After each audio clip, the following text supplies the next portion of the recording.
Hello hi నమస్తే welcome to Gowda Samachar media. నేను మీ రాంబుర్రాని. చాలా రోజుల తర్వాత నేను ఈ గౌడ సమాచార్ మీడియాకి సంబంధించి ఒక వీడియో చేయాలనిపించి చేస్తున్నాను. ముఖ్యంగా ఈ గౌడ సమాచార్ మీడియా అంటే గతంలో నేను గౌడ సమాచార్ మాసపత్రిక, ఇప్పుడు కూడా గౌడ సమాచార్ మాసపత్రిక నిర్వహిస్తున్నప్పటికీ మేము దాని మీద ఎక్కువ ఫోకస్ చేయకుండా యూట్యూబ్ ఛానల్ మీదనే ఫోకస్ చేయడం జరుగుతుంది. ముఖ్యంగా ఈ మధ్యకాలంలో దాంట్లో వీడియోస్ నేను ఎక్కువ చేయకుండా జీ న్యూస్ పీపుల్స్ వాయిస్ మీద ఎక్కువ ఫోకస్ చేయడం జరిగింది. ప్రధానంగా ఎందుకంటే ఒక కులానికి సంబంధించి నేను మాట్లాడాలనుకున్నప్పుడు, లేదా ఒక కులపత్రిక గత ఒక దశాబ్ద కాలం పాటు నిర్వహించిన ఒక ఎడిటర్గా కూడా నేను మాట్లాడాలనుకున్నప్పుడు సహజంగా కులానికి సంబంధించినటువంటి, ముఖ్యంగా మా గౌడ కులానికి సంబంధించినటువంటి అంశాలు ప్రధానంగా ఏంటంటే వృత్తి ఆధారితమైనటువంటి కులం కాబట్టి ఈ కులానికి సంబంధించి ఎంత మాట్లాడాలనుకున్నా మాట్లాడడానికి పెద్దగా ఏమి ఉండడం లేదన్నట్టుగా నేను వీడియోస్ చేయడం లేదు. కానీ ఈరోజు మనకు వీడియో చేయవలసినటువంటి అవసరం వచ్చింది కాబట్టి చేస్తున్నాను.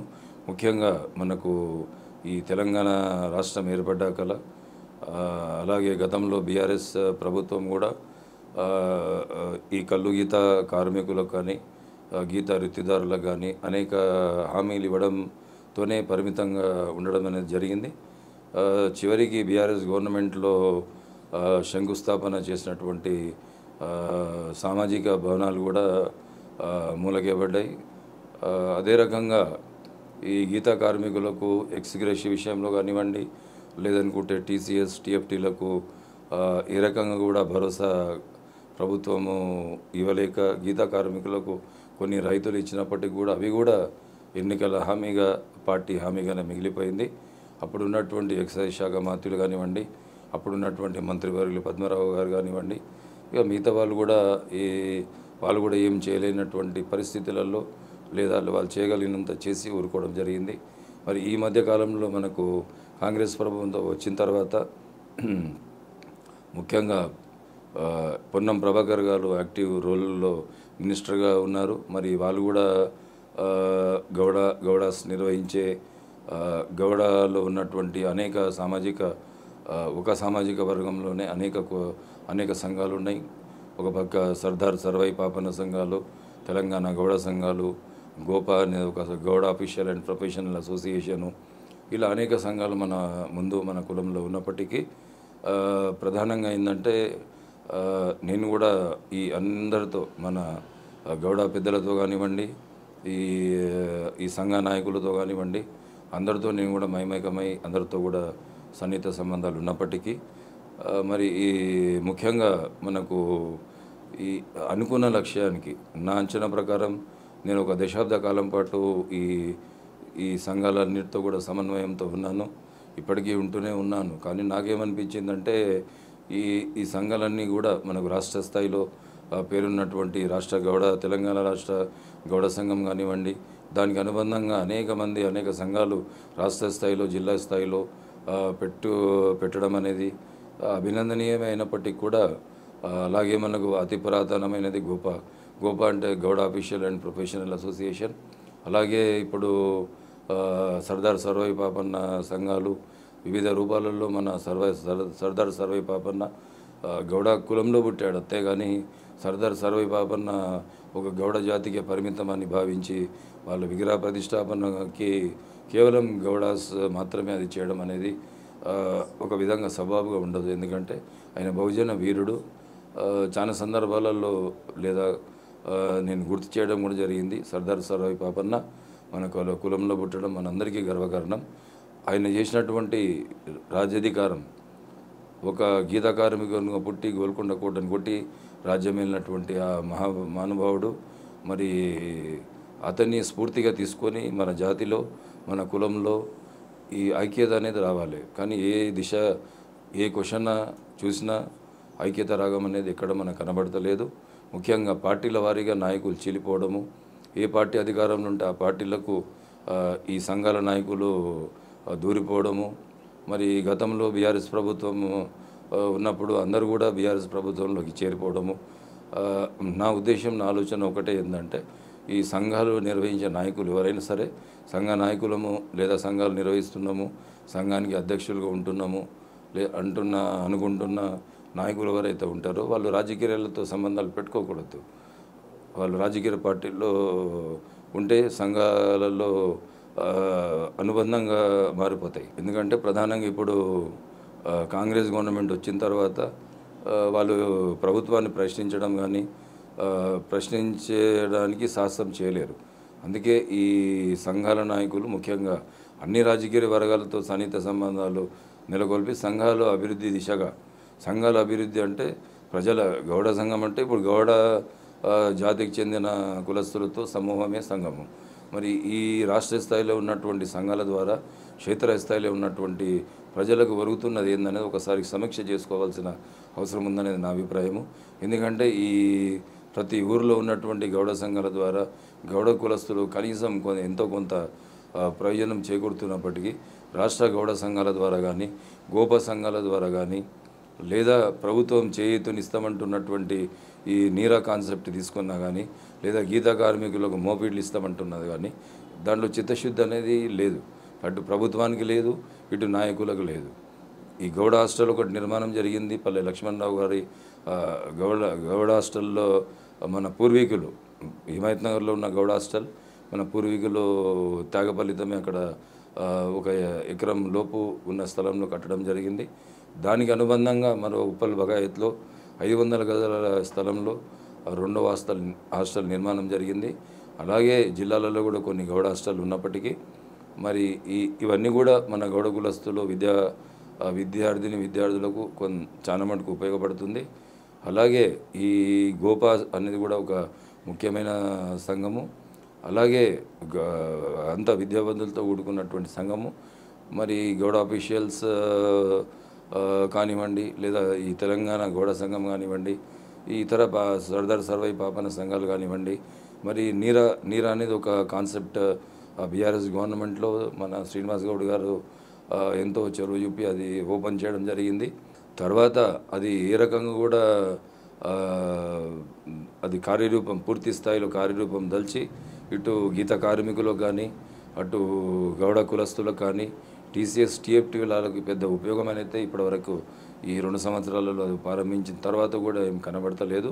మరి ఈ నాయకులంతా ఏం చేస్తున్నట్టు, ఈ మన గౌడ నాయకులంతా కూడా ఖద్దరు చుక్కలు ఏడ్చుకోవడం, మీటింగ్లకు అటెండ్ కావడము ఇంతవరకే పరిమితమైతే క్షేత్రస్థాయిలో ఉన్న గౌడ సంఘాలకు కానివ్వండి, గౌడ బంధువులకు కానివ్వండి, ఈ గీత కార్మికులకు కానివ్వండి, ఈ సంఘాల మీద పెద్ద వ్యామోహం లేదు, నమ్మకం కూడా కలగడం లేదు. వాస్తవానికి ఏ సంఘం కూడా అంత రాష్ట్ర స్థాయిలో ఈ ప్రభావితం చేసే స్థితిలో ఈ గౌడ కులం అనేది తీసుకెళ్ళలేకపోతున్నారు. ఒక కాలంలో మనకు ఒక ప్లాట్ఫామ్ అంటే ముఖ్యంగా జాతీయ స్థాయిలో గౌడలందరూ విస్తరించి ఉన్న ప్రతి రాష్ట్రంలో వాళ్ళు వివిధ రూపాలలో నామధేయాలతో వాళ్ళకు పిలవడం అనేది జరుగుతుంది. కాబట్టి మనకు ఒక ప్లాట్ఫామ్ అనేది లేదు. ఉదాహరణకు చెప్పాలంటే గతంలో అనేక మీటింగ్స్లలో నేను పాల్గొనడం జరిగింది. గౌడ్స్ క్లబ్ ఇంటర్నేషనల్ కానివ్వండి, బీసీ వెనుకబడిన తరగతుల సాధికారత సంస్థలు కానివ్వండి, గోపా మీటింగ్స్లలో కానివ్వండి, తెలంగాణ గౌడ సంఘం మీటింగ్స్లలో కానివ్వండి, అనేక మీటింగ్స్లలో కూడా పాల్గొన్నప్పటికీ కూడా అప్పటికి ఇప్పటికీ ఎక్కడేసిన గొంగడి అక్కడనే ఉన్నది. కాబట్టి ఈ రాష్ట్రంలో ఉన్నటువంటి ఈ రాష్ట్ర స్థాయి సంఘాలుగా చెప్పుకుంటున్న వీళ్ళంతా కూడా ఆడంబరాలకు లేదా ఈ ప్రమాణ స్వీకారాలకి పరిమితం కాకుండా ఈ క్షేత్రస్థాయిలో ప్రజలకు ఏం అవసరం ఉంది, క్షేత్రస్థాయిలో సంఘాలు క్షేత్రస్థాయిలో ఉన్నటువంటి అట్టడుగు వర్గాలకి మనం ఏం చేయగలుగుతాం, మనకు కావాల్సింది ఏంటి, రాజ్యాధికారం కావాలన్నా ఆ దిశగా మనం ఎప్పుడు ఆలోచించలేదు, అడిగేయలేదు. ఎందుకంటే మనం గులాంలోనే పనిచేయవలసిన పరిస్థితి ఉంది. కానీ మన మినిస్టర్లు ఉన్న ఎమ్మెల్యేలు ఉన్నా కూడా వాళ్ళు ఉన్నటువంటి పరిస్థితుల్లో వాళ్ళ పదవుల్లో లేదా వాళ్ళ పోస్టులు కాపాడుకోవడానికి పరిమితం అవుతున్నారు తప్ప రాజ్యాధికార దిశగా గౌడ కులస్తులను చైతన్యం చేయడంలో ఘోరంగా విఫలమవుతున్నారు. ఒక దశాబ్ద కాలం పాటు నేను తిరిగి చూశాను అన్నీ కూడా. ఇప్పటికీ అన్ని క్షేత్రస్థాయిలు తిరిగినప్పుడు కూడా ఈ దశాబ్ద కాలంలో కూడా పురోగతి లేదు. 2 దశాబ్దాలు తీసుకున్నప్పటికీ కూడా నామమాత్రంగా గుళ్ళు గోపురాలు లేదా హాస్టళ్ళు కట్టుకోవడం వరకే పరిమితమవుతున్నారు. హాస్టల్ నిర్మాణంలో కూడా అనేక మంది దాతలు ముందుకొచ్చి సహాయ సహకారాలు కులంలో అందిస్తున్న వాళ్ళు ఉన్నారు. అదే రకంగా అతి పురాతనమైన శ్రీశైలం సత్రంలో కూడా ఇప్పటికీ దుర్వినియోగం జరిగి అక్కడ తెలంగాణ నుండి ఆంధ్రప్రదేశ్ నుండి ఇచ్చినట్టు విరాళాలన్నీ కూడా బూడిదలు వచ్చిన పన్నీరుగా అయిపోయి ఏకఛత్రాధిపత్యంలో ఆ సత్రం కొనసాగుతున్న విషయం మనం మర్చిపోలేనిది. అలాగే ఇప్పుడు గౌడ హాస్టల్ కానివ్వండి, ఇక్కడ ఉప్పల్ భగాయత్లో ఉన్నటువంటి వాటికి సంబంధించి కూడా పూర్తి పారదర్శకత ఉందా లేదా అనేది అక్కడ దాంట్లో ఉన్నటువంటి సభ్యులు కానివ్వండి, లేదా మళ్ళీ ఎలక్షన్ జరిగినప్పుడు కూడా ఒక రణరంగంగా మారుతుంది. ఈ రణరంగంగా ఎందుకు మారుతుంది? ఎక్కడైతే లాభదాయకం ఉంటుందో, లాభదాయకం లేని సంస్థ మనకు ఉన్నప్పుడు అక్కడ పోటీ అనేది ఉండదు.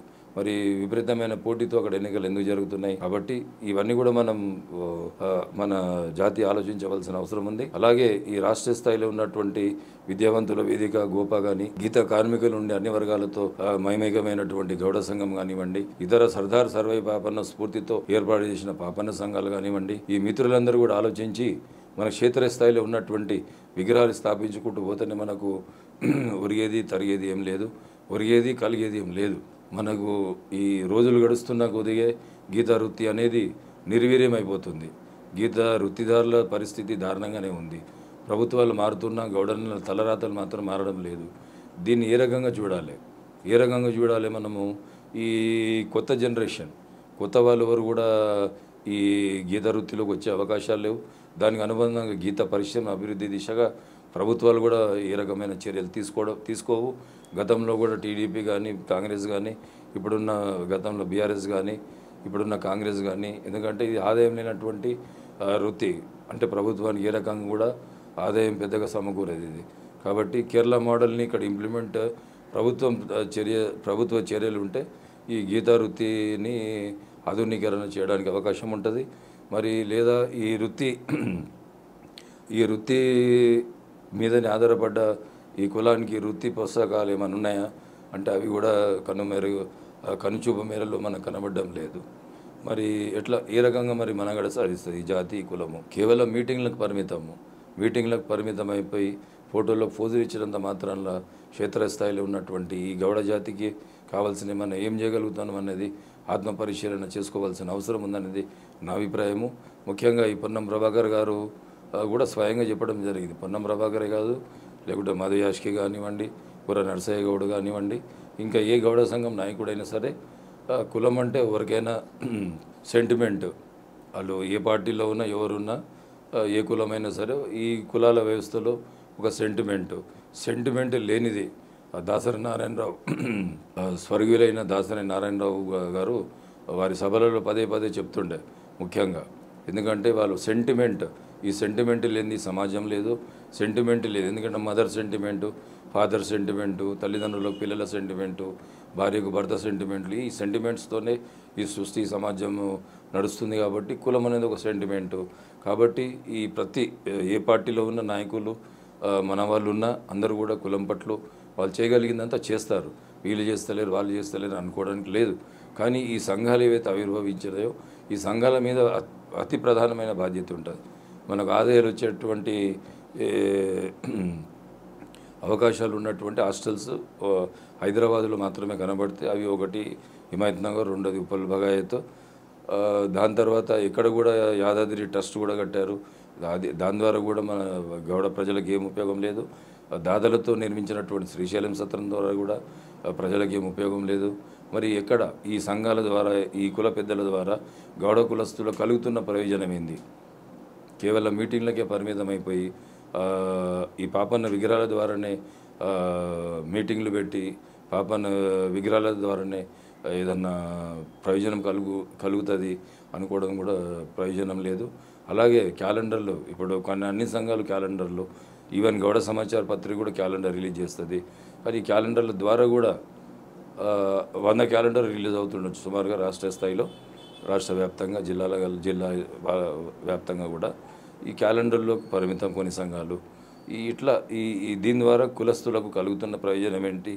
లేదనుకుంటే క్షేత్రస్థాయిలో ఉన్నటువంటి గీత కార్మికులు కానివ్వండి, లేదా TCS TFT నిర్వహిస్తున్న కళ్ళు వృత్తిదారులకు కానివ్వండి, ఇది కూడా ఏకఛత్రాధిపత్యంలో అయిపోయింది. ఈ ఈ ప్రభుత్వాల యొక్క వృత్తి పట్ల నిర్లక్ష్య వైఖరి, విషపూరితమైనటువంటి విధానాల ద్వారా ఈ గీత వృత్తిదారులకు కూడా తీవ్రమైన అన్యాయం, నష్టాలు జరుగుతున్నాయి. ఎందుకంటే వాళ్ళకి ఆదాయం లేదు కాబట్టి వాళ్ళు అణగదొక్కే ప్రయత్నం చేస్తున్నారు. ఏ ప్రభుత్వాలు వచ్చినా, కాంగ్రెస్ కానీ, టీడీపీ కానీ, మొన్నటి వరకు బీఆర్ఎస్ కానీ, ఈ వృత్తిని అణగదొక్కితేనే వాళ్ళకు ఎక్సైజ్ ఆదాయం పెరుగుతుందని ఒక దురాలోచన తప్పించి వృత్తిదారులకు వృత్తి ప్రోత్సాహం లేదు. అదనంగా ఊర్లలో చిన్నపాటి వ్యాపారాలు చేసుకునే చిన్న అంటే ఊర్లలో ఉన్నటువంటి గీత వృత్తిని చేసుకొని జీవించి అక్కడున్న గౌడ కులస్తులకు అత్యధికంగా ఉపయోగపడుతున్నటువంటి ఆ గీత వృత్తిలో కూడా ఈరోజు పెత్తందారి వ్యవస్థ. ఎందుకంటే పెత్తందారి వ్యవస్థ అంటే డబ్బున్న మంది రాజ్యం అయిపోయింది. ఇవన్నీ కూడా కైవసం చేసుకుంటుంది ఈ జాతిలో ఉన్నటువంటి ఒక వర్గం, కొన్ని వర్గాలు, డబ్బున్న సంపన్న వర్గాలు, ఎక్సైజ్తో లింక్ ఉన్నటువంటి ఎక్సైజ్ ఆదాయాల మీద ఎదిగినటువంటి వాళ్ళు ఇప్పుడు ఈ కళ్ళు వ్యాపారం వాళ్ళ గుప్పట్లోకి వెళ్ళిపోయింది. కాబట్టి ఆ వృత్తి మీద కూడా ఆజమాయిషి అనేది ఈ వృత్తిదారులకు లేకుండా పోతుంది. జిల్లా స్థాయిలో మన గుమ్మడి రంగారెడ్డి చూసినా, ఇతర నిజామాబాద్ చూసినా, వరంగల్ చూసినా, ఎక్కడ చూసినా ఈ వృత్తి మీద ఆధిపత్యం అనేది ఈ డబ్బున్న వర్గాలది, అంటే గౌడ కులంలో డబ్బున్న వర్గాలది అవుతుంది. ఎందుకంటే వాళ్ళు నిర్వహించలేనటువంటి నిర్వహణ బాధ్యత కూడా చాలా కష్టసాధ్యంగా ఉంది. కాబట్టి కనీసం ఈ వృత్తి ప్రతి ఊరిలో లేదా ప్రతి గ్రామంలో ఉండే కళ్ళు దుకాణాల ద్వారా గౌడ కులస్తులకు ఎంతో కొంత ఉపయోగం ఉంటుంది. కానీ మరి రాష్ట్ర స్థాయిలో ఉన్న ఈ సంఘాల ద్వారా ఏం ఉపయోగం ఉందనేది ఒక ప్రశ్న. సత్రాల ద్వారా ఉపయోగం లేదు. ప్రతి సత్రానికి హాస్టళ్లకు, సత్రాలకు కొన్ని లక్షల రూపాయలు విరాళాలు ఇస్తున్నటువంటి దాతలు మన గౌడ కులంలో ఉన్నప్పటికీ మరి ఈ సత్రాలలో కానీ ఎక్కడ పోయినా కూడా వాళ్ళంతా కూడా కమర్షియల్ యాక్టివిటీ ఉంటుంది. ఎందుకంటే ఏమనంటే మెయింటెనెన్స్ వెళ్తలేదంటారు. శ్రీశైలం సత్రం బాగానే ఉండే, అది ఒకరి చేతి ఒక రాజకీయ కాబంధ హస్తాలలో అది ఇరుక్కుపోయింది. దాంతోపాటు ఈ గౌడ జాతిలో ఉన్న వాళ్ళే స్వార్థపరులు కొంతమంది దాన్ని కైవసం చేసుకొని తానంటే తందానంటున్నారు. అలాగే గౌడ హాస్టల్లో కూడా పెత్తనము, గౌడ సంఘాలలో కూడా పెత్తనము, గోపాల కూడా మరి ఈ రకంగా విద్యావంతుల వేదిక అయిన దాని ద్వారా కూడా ఈ చైతన్యం తీసుకురావడంలో విఫలమవుతున్నారు. కాబట్టి ఒకసారి మిత్రులందరూ కూడా, పెద్దలందరూ కూడా ఆలోచించి ఈ ఒక అన్ని సంఘాలు కలిపి మనకు జేఏసీలు కూడా ఏర్పాటైనా కూడా ఇది ఎలక్షన్ల ముందు హడావడి, జిస్కా లాఠీ ఉస్కా బయలు అన్నట్టుగా మాత్రమే కొనసాగుతున్నటువంటి తీరును మారవలసినటువంటి అవసరం ఉంది.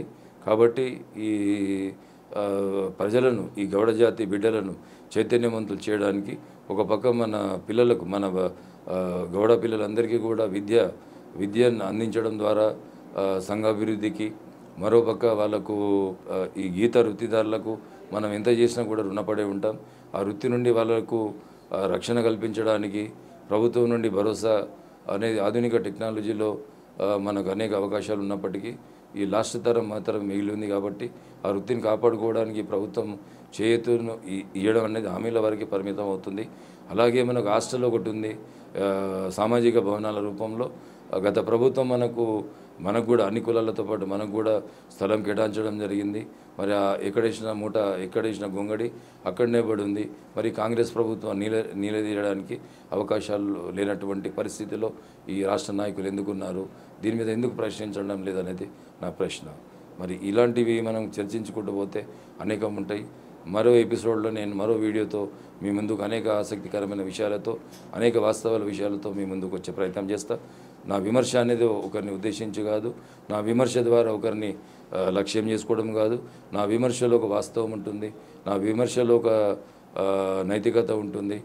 ఎందుకంటే నేను క్షేత్రస్థాయిలో 2 వీలర్ మీద కూడా నేను ప్రతి కళ్ళు దుకాణంలో కూర్చున్నాను, ప్రతి టీఎఫ్టీ కార్మికులతో కూర్చొని మాట్లాడడం జరిగింది ఒక పత్రిక నిర్వహణలో భాగంగా. మరి ఇంత అవగాహన అనుభవం ఉన్న వ్యక్తిగా నేను చెప్తున్నాను. కాబట్టి ఈ అందరూ కూడా ఆలోచించవలసినటువంటి అవసరం ఉందనేది నా విజ్ఞప్తి చేస్తున్నాను. చూస్తూనే ఉండండి గౌడ సమాచార మీడియా.